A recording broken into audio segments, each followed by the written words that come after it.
So on coronavirus, you were recently on a committee where you talked to Secretary Sarah and raised some questions about things that have been turned over but not unredacted.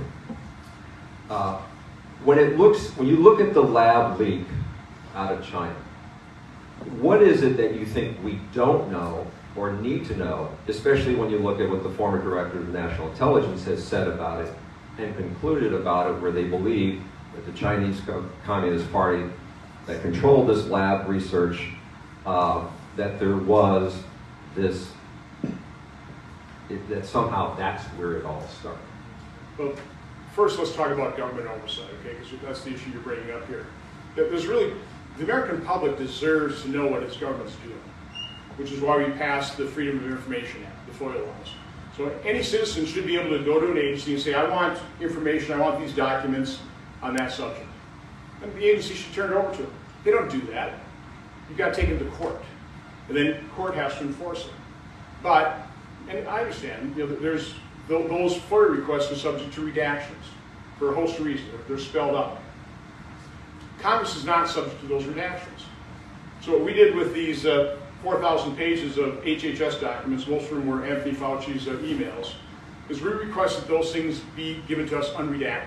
So now we know the documents exist, because they've been provided, and they're all heavily redacted. We want to look under the redactions.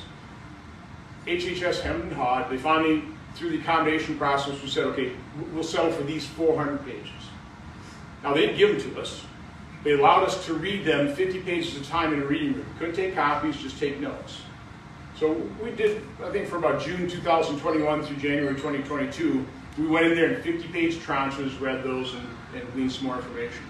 By the way, the redacted emails were incriminating enough, showing that Anthony Fauci was engaged in an immediate cover-up of his funding of, for example, the Wuhan lab, and this very dangerous research. I mean, just redacted, they're incriminating enough. So we're down to the last 50 pages now. It's been over a year that we've been fighting with HHS to show us those unredacted 50 pages.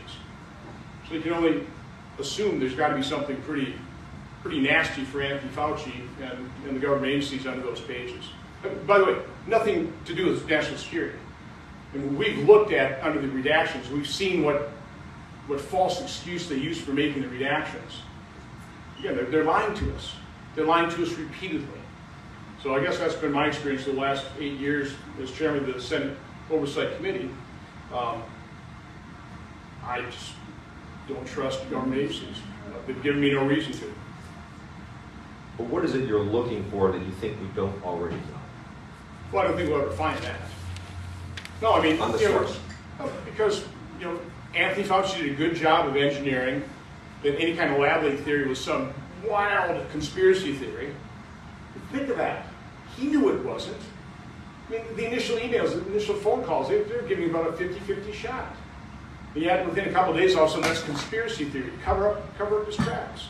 So that gave China more than enough time to destroy any evidence they have. So they've wiped the genome information, all that kind of stuff off computers. I mean, I don't think we'll ever find the smoking gun, but what I certainly want to find is I want to find the corruption of how they engineered the cover-up.